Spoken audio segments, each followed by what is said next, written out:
Nistel Academy, Jean-Jacques Maï, Jarel Sika et Claudicia.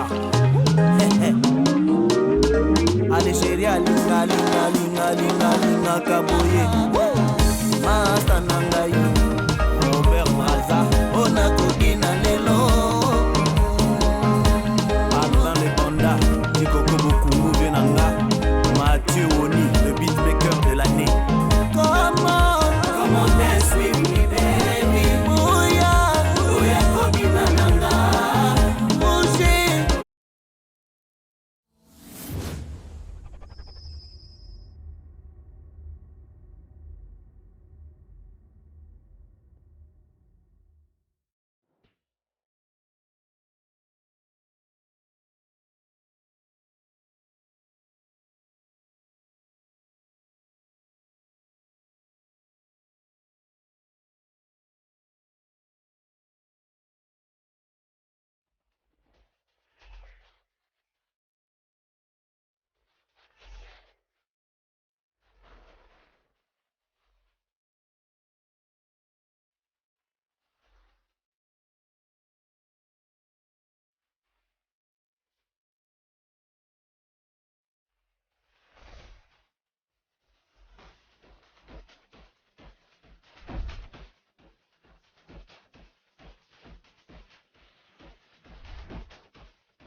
Je vais le prendre.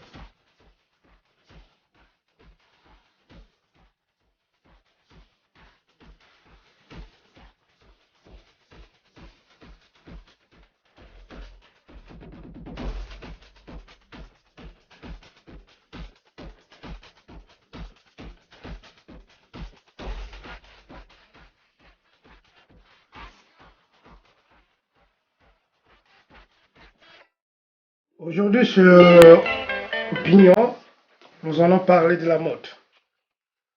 Aujourd'hui, je reçois un jeune talent élégant et il mesure 188 cm. Et je dois vous le faire découvrir. Il habite à Amiens et qui doit se présenter lui-même.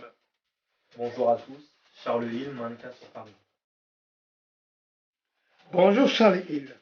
Pour commencer, peux-tu nous en dire plus sur toi et sur ton parcours?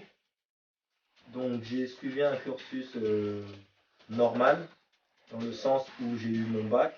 Ensuite je suis parti à l'université. J'ai fait 2 ans en fac de sport au campus à Amiens. Et suite à cela, malheureusement, ça n'a pas abouti à ce que je voulais faire. Donc je me suis orienté dans le mannequinat. Pour commencer et pour poursuivre notre entretien, qu'est-ce qui t'a donné l'envie de devenir mannequin? Qu'est-ce qui m'a donné envie de devenir mannequin? Tout d'abord, étant jeune, j'ai toujours aimé me prendre en photo, j'ai toujours aimé poser. Et donc, je dirais que ça devient un rêve qui se réalise. Est-ce que tu t'es inspiré de tes parents? Non, je ne me suis pas inspiré de mes parents, car mes parents n'ont pas suivi le même cursus que moi, dans le sens où mon père s'est orienté dans la voie de médecine, alors que moi, je me suis plus orienté, au début, je voulais faire kiné, mais vu que ça n'a pas abouti, ça n'a pas marché, j'ai un peu découvert le monde de la mode et ça m'a permis d'aller de l'avant et vraiment de plonger dans le mannequinat. C'était un rêve d'enfance ou de devenir mannequin? Non, pas un rêve d'enfance.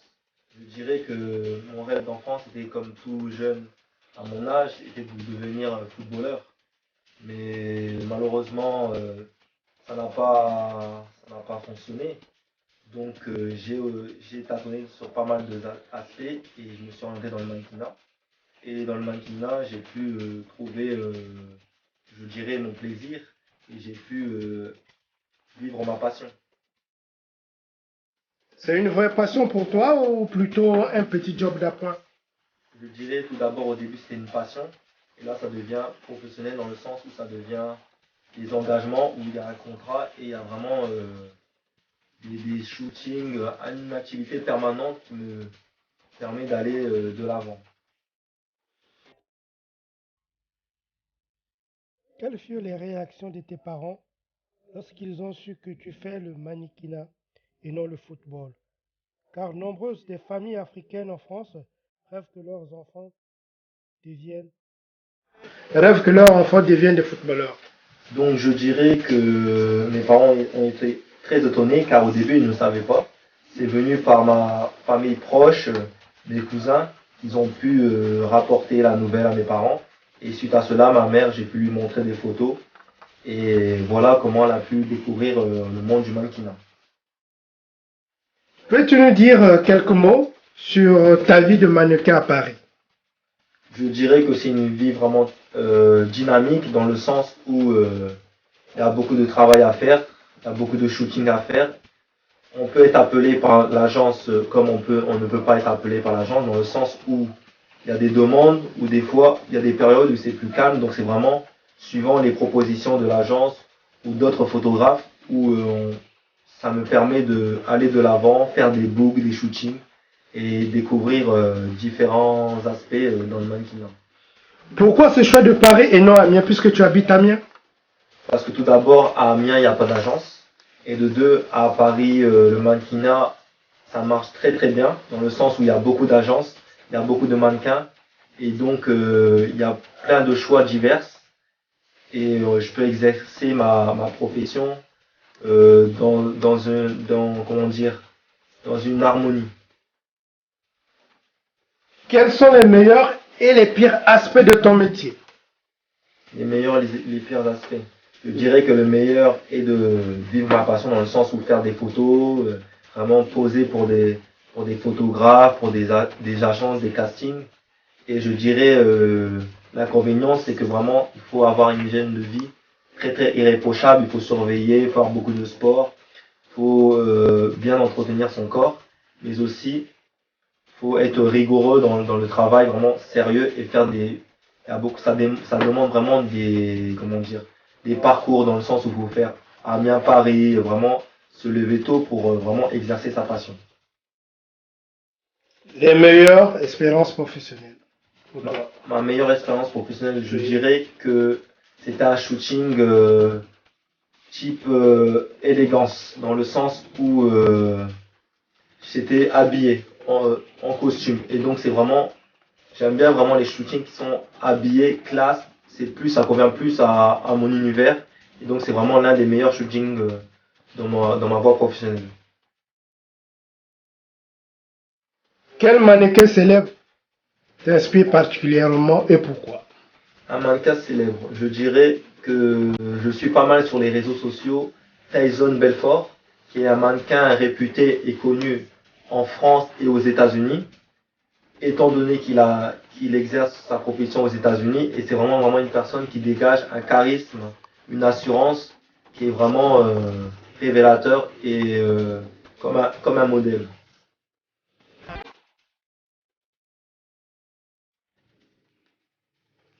Comment imagines-tu ta vie dans quelques années? Quels sont tes projets professionnels pour le futur?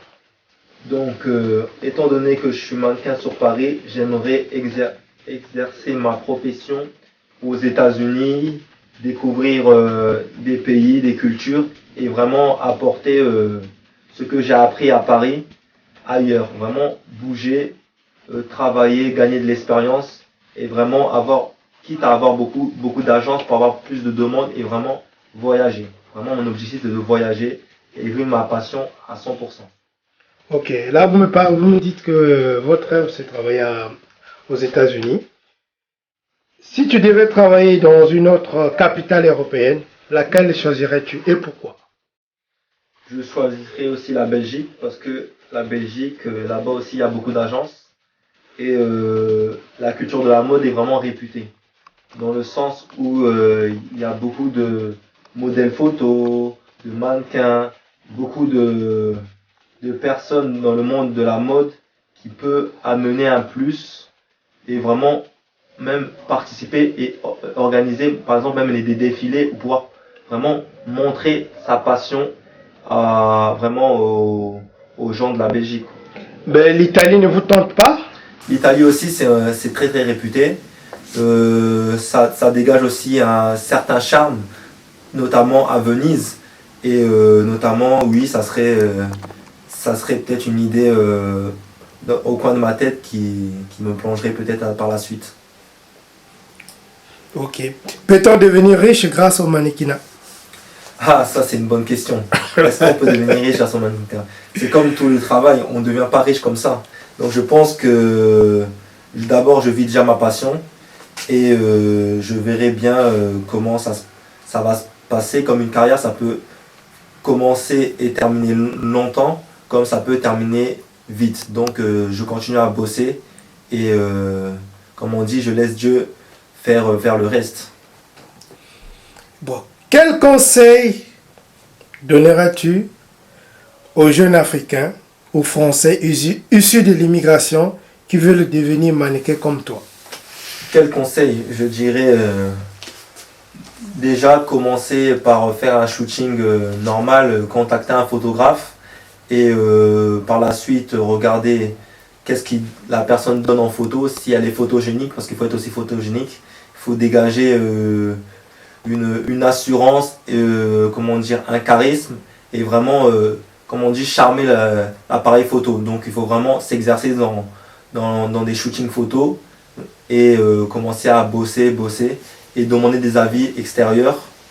Et pour pouvoir exercer ce métier, il faut vraiment bosser et avoir un plus, un côté artistique, je dirais. Reverras-tu un jour se poser dans un podium au Congo, Brazzaville? Au Congo, comme étant donné que je suis né au Puisque Congo. nous avons aussi des couturiers, des stylistes congolais.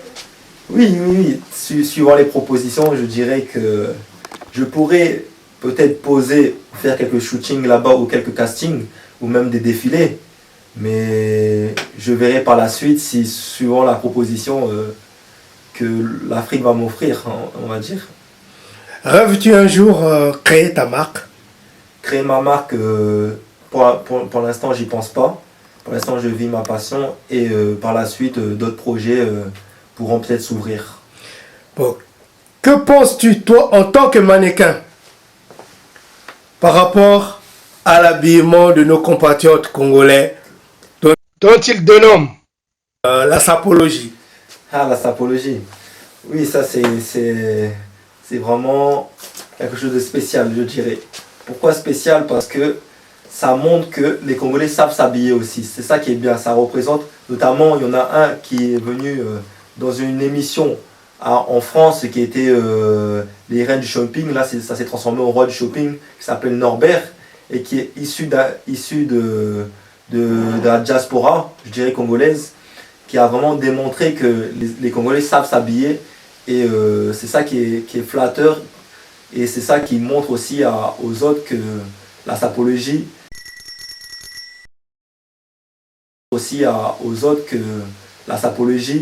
elle règne et elle régnera toujours. Charles Hill, dis-moi, pourquoi en te voyant, moi j'étais surpris, tu te caches? Oui. Quelqu'un qui te voit ne peut pas te connaître que tu es mannequin. Oui, ça c'est un côté de mes facettes. Je dirais c'est un côté où je n'expose pas ma vie artistique dans le sens où je suis une personne réservée qui continue à bosser et fait mes projets dans un calme, dans le sens où je ne dévoile pas tous mes atouts, sinon ça ne serait pas marrant, dans le sens où il faut apprendre à connaître la personne. Donc le mannequinat, c'était vraiment au début par passion, pour le plaisir, et là c'est transformé tout doucement en voie professionnelle. Donc autant donné qu'au début j'étais vraiment pas dans l'optique de devenir un mannequin un peu, je dirais un peu célèbre sur Paris. Toi qui es mannequin, quel conseil donneras-tu aux sapologues? Parce que je trouve qu'il y a d'autres personnes qui exagèrent leur façon de s'habiller. Toi qui es mannequin, c'est un art, tu l'apprends. Oui, c'est ce que vous dites. Oui. C'est un art, la sapologie. Oui. Donc il faut respecter l'habillement, comme dit. Oui. Donc je dirais aux sapologues de ne pas être dans l'exagération, d'être simple et toujours élégant.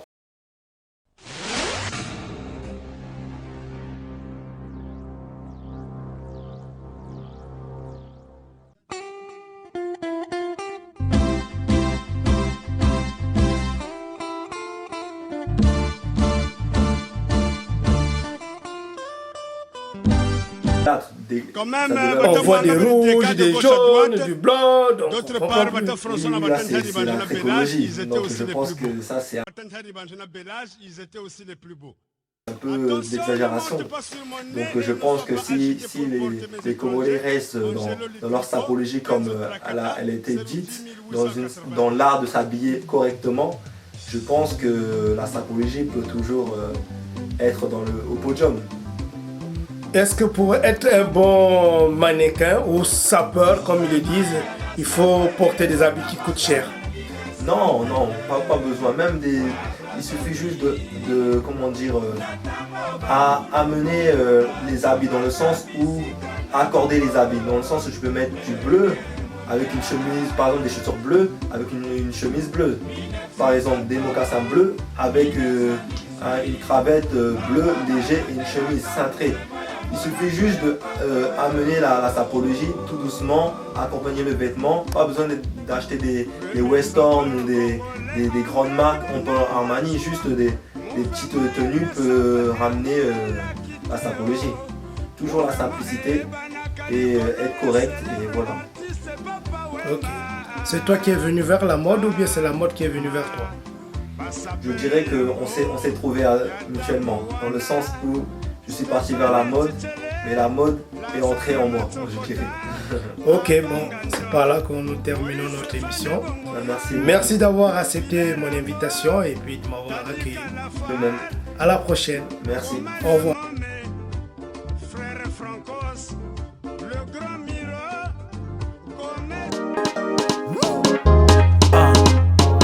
Nistel Academy, Jean-Jacques Maï, Jarel Sika et Claudicia. Allez chérie, alinga, linga, linga, linga, linga, kaboye. Masta nangai, inalelo. Alban le Banda, Jikoko Bukungu Venanga, Mathieu Oni, le beatmaker de l'année. Comment t'es me baby? Bouya, Kobina Nanga. Bouge loketo na yo. Sakana mama, sakana mama. Sakana yaya, sakana yaya. Lorraine, Balolé, na Arsi, na Michel.